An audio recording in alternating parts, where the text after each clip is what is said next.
કૃષ્ણ ભગવાન શ્રીનાથજી શ્યામ, શ્રી ગિરિરાજજી શ્યામ, શ્રી યમુનાજી શ્યામ અને જગતગુરુ શ્રી વલ્લભાચાર્યજી મહાપ્રભુજીનું પણ મૂળ સ્વરૂપ શ્યામ.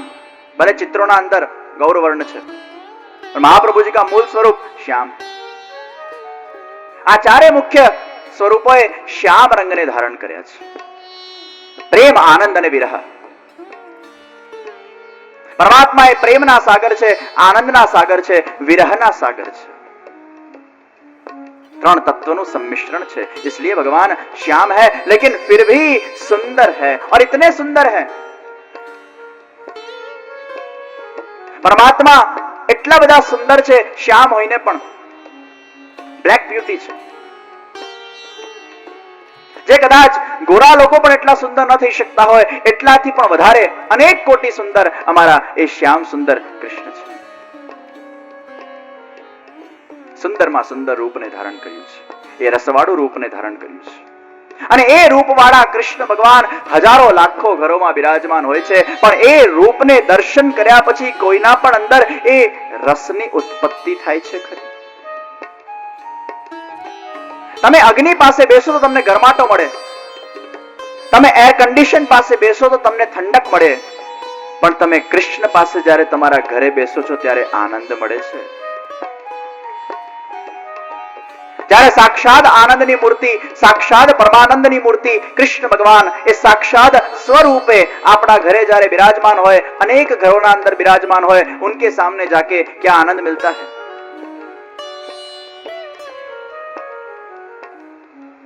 એમાં કૃષ્ણનો દોષ નથી, ક્યાંક આપણા અંદરનો દોષ છે. 4 ડિગ્રીનો કોઈને તાવ આવેલો હોય ને, એ 4 ડિગ્રી તાવના અંદર કેટલી પણ સ્વાદિષ્ટ વસ્તુ તમારા સામે પડી હોય, કેટલા પણ પીઝા બર્ગર્સ પડ્યા હોય, એ પણ તમને કડવા લાગે છે ને. એમાં પીઝા બર્ગરનો દોષ નથી, ફરસાણનો દોષ નથી, સ્વાદિષ્ટ વસ્તુનો દોષ નથી, એ દોષ આપણા અંદર છે. આપણને આપણા વિકારોનો ક્યાંક ને ક્યાંક તાવ આવી ગયેલો છે. અને આ વિકારોના કારણે એ પરમાત્માના અંદરનો સાક્ષાત ભાવ એ પૂર્ણ રૂપે જાગૃત થઈ શકતો નથી. પરમાત્માના અંદર ભાવ ક્યારે વધે? ભાવ, પ્રેમ, પ્રણય, સ્નેહ, રાગાનુરાગ, વ્યસનાની. સૌથી પહેલા ભગવાનમાં ભાવ થાય, પછી પ્રેમ થાય, પછી સ્નેહ થાય, પછી રાગ થાય, પછી અનુરાગ થાય, પછી જઈને વ્યસન દશા એ પુષ્ટિમાર્ગની ફલ દશા, એના પછી માનસી. વ્યસન દશાની સુદ્રઢતા એ માનસી. એ માનસી દશા ક્યારે પ્રાપ્ત થાય? એ તો બહુ ઊંચી વાત છે.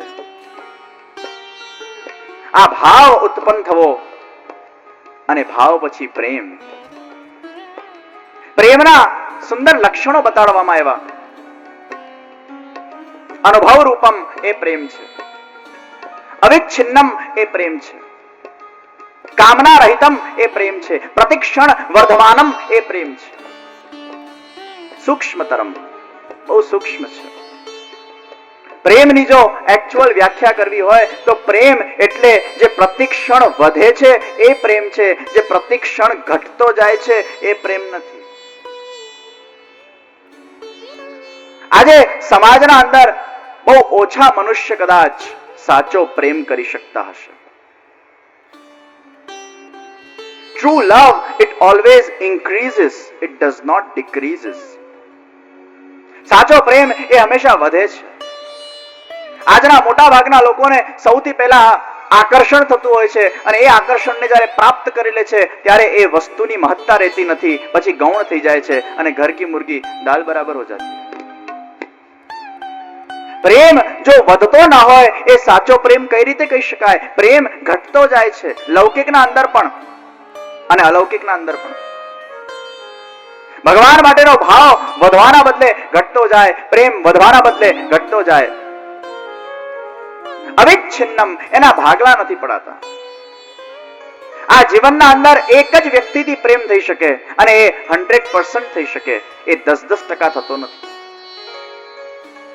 10% આને આપો, 10% આને આપો, 10% આને આપો, 10% આને આપો, એમ 10 જણાને 10% પ્રેમ કરો, એ પ્રેમ ના કહેવાય. એકમાં જે 100% થાય એ પ્રેમ કહેવાય. મનુષ્યના અંદર પણ એકમાં પ્રેમ થાય છે અને ભગવાનના અંદર પણ એકમાં પ્રેમ થાય છે. આસક્તિ એકમાં થાય છે, શરણાગતિ એકમાં થાય છે. આ ભાવને વધારવા માટે સૌથી પહેલા પરમાત્મા માટેનો એ પૂર્ણ પ્રેમ એક જગ્યાએ ઠલાવવાની જરૂર છે. પૂર્ણ શ્રદ્ધા એક જગ્યાએ ઠલાવવાની જરૂર છે. જ્યાં સુધી પરમાત્માના અંદર પૂર્ણ શ્રદ્ધા એ જાગૃત નહીં થાય, સાક્ષાત ભાવ જાગૃત નહીં થાય. ઘણા જે નવા પુષ્ટિ સંપ્રદાયમાં જે આવી રહેલા જે વૈષ્ણવો હોય ને, ઘણીવાર એ લોકોને આ બધા પ્રશ્ન થતા હોય છે, શા માટે એકને માનવું, શા માટે એકનો આશ્રય કરવો. વડોદરામાં એક છોકરો મારા પાસે આવેલો અને એક્ઝામ પહેલા એ વડોદરાના 35 મંદિરોમાં ગયો અને 35 મંદિરોમાં જઈને પ્રસાદ ખાધો અને 35 મંદિરોમાં પ્રસાદ ખાઈને બધા ભગવાન પાસે માંગ્યું, મને પાસ કરજો, પાસ કરજો, પાસ કરજો, પાસ કરજો, પાસ કરજો. આમે બધા છોકરાઓ છે ને એક્ઝામ પહેલા બહુ ધાર્મિક ને આસ્તિક થઈ જતા હોય છે. મને પાસ કરજો, પાસ કરજો, પાસ કરજો, પાસ કરજો. અને થોડો ભણવામાં પણ થોડો કમજોર. મારા પાસે આવ્યો કે બરોડાના 35 મંદિરોમાં હું ગયો, પણ 35 મંદિરમાં પ્રસાદ ખાધા પછી પણ હું ફેલ થયો. મારા સાથે આવું થયું કેમ? મેં એને કીધું તું સૌથી પહેલા ક્યાં ગયેલો? એ કે છે કે મારો તો કૃષ્ણ સાથે બ્રહ્મ સંબંધ છે ને, સૌથી પહેલા શ્રીનાથજી પાસે આવ્યો હતો આપણા મંદિરે, માંગ્યું મને પાસ કરજો, પાસ કરજો. મેં કીધું શ્રીનાથજીએ કદાચ વિચારી પણ લીધું હોય કે આ વખતે આના પર કૃપા કરી નાખીએ ને આને પાસ કરીએ, પણ બાજુમાં જ છે ને સ્વામિનારાયણનું મંદિર છે, એટલે શ્રીનાથજી બાવાથી દંડવત કરીને ગયો બાજુમાં સ્વામિનારાયણમાં. એટલે શ્રીનાથજીએ વિચાર કર્યો હું શું કામ ટેન્શન લઉં, બાજુમાં ગયો છે, બાજુ વાળો કરશે. સ્વામિનારાયણના બાજુમાં શંકર ભગવાનનું મંદિર. સ્વામિનારાયણ વિચારવાનું શંકર ભગવાન કરશે, શંકર ભગવાને વિચારવાનું હનુમાનજી કરશે, હનુમાનજી વિચારવાનું જલારામજી કરશે, જલારામજી વિચારવાનું આ કરશે, આનો આ કરશે, આનો આ કરશે, આનો આ કરશે. એમ બધે જાય એ બધેથી જાય. सब जगह जाता है, सब जगह से चला जाता है. એ કોઈનો ન થાય. પૂર્ણ સાક્ષાત ભાવ એકમાં જોઈએ. બીજે જવાનું કારણ શું? અને જો બીજે ગયા એનો અર્થ એ છે કે તમને તમારા કૃષ્ણ ઉપર પૂર્ણ વિશ્વાસ કે શ્રદ્ધા નથી. તમારી પત્ની જો બાજુવાળાના ઘરે જઈને સાડી માંગવા જાય ત્યારે તમને થાય કે ભાઈ તારે સાડી માંગવી છે તો મારા પાસે માંગ ને, બાજુમાં શું કામ જાય છે? जिसके साथ हमारा संबंध हो वो कृष्ण के साथ जब हम जुड़े हैं, એ પૂર્ણ શ્રદ્ધા ને સાક્ષાત ભાવ કૃષ્ણમાં જોઈએ. આ ભાવ પેલા સ્પષ્ટ થવો જોઈએ. અન્ય આશ્રયનો મનના અંદર વિચાર માત્ર પણ આવવું જોઈએ નહીં. પણ આપણા મનમાં એ સાક્ષાત ભાવ પૂર્ણતાથી જાગૃત થઈ શકતો નથી. આ વિકારોના કારણે, આ તાવ આવ્યો છે એના કારણે.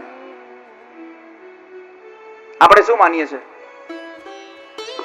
ભાગવતજીમાં જે કથા સાંભળીએ કૃષ્ણ ભગવાનની, શ્રીનાથ ચરિત્રના અંદર શ્રીનાથજીની કથા સાંભળીએ, પણ આપણા મનમાં એ અહેસાસ થાય છે કે જ્યારે ઠાકોરજીના સન્મુખ બેસીએ ત્યારે આપણે મનમાં એવો ભાવ કરીએ કે જે મેં કથા સાંભળી છે ને એ આ જ કૃષ્ણ સાક્ષાત મારા ઘરે બિરાજમાન છે. એવો ભાવ કેટલા લોકોને થાય છે? આપણે ભગવાન કૃષ્ણના ભાગલા પાડીએ છીએ. વી આર ડિવાઇડિંગ કૃષ્ણ ભગવાન. મારા ઘરના જે ઠાકોરજી છે ને એટલા પાવરફુલ નથી જેટલા હવેલીઓમાં બિરાજતા ઠાકોરજી છે, અને હવેલીમાં બિરાજતા ઠાકોરજી એટલા પાવરફુલ નથી જેટલા નાથદ્વારામાં બિરાજતા શ્રીનાથજી છે. અને આ ભાગલા જ્યાં પડ્યા ને ત્યાં જ કૃષ્ણ તત્વને ડિવાઈડ કર્યું. જે શ્રીનાથજી નાથદ્વારામાં છે, જે શ્રીનાથજી હવેલીમાં છે, એ જ શ્રીનાથજી તમારા ઘરે સાક્ષાત બિરાજમાન છે. એમાં કોઈ અંતર નથી. कृष्ण भगवान वो साक्षात है, એટલે સ્વસ્ય રૂપ સ્વરૂપ. આપણા મનમાં એ લીલાનું સ્મરણ થવું જોઈએ કે આ જેટલી પણ લીલાઓનું મેં શ્રીનાથ ચરિત્રના અંદર રસપાન કર્યું છે એ જ કૃષ્ણએ આ બધી લીલા કરી છે અને એ જ મારા ઘરે સાક્ષાત બિરાજમાન છે. આ ભાવ જ્યાં સુધી જાગૃત નહીં બને ત્યાં સુધી એ કૃષ્ણના અંદર ધીરે ધીરે એ પ્રેમ વધશે, ભાવ વધશે. ये वही कृष्ण है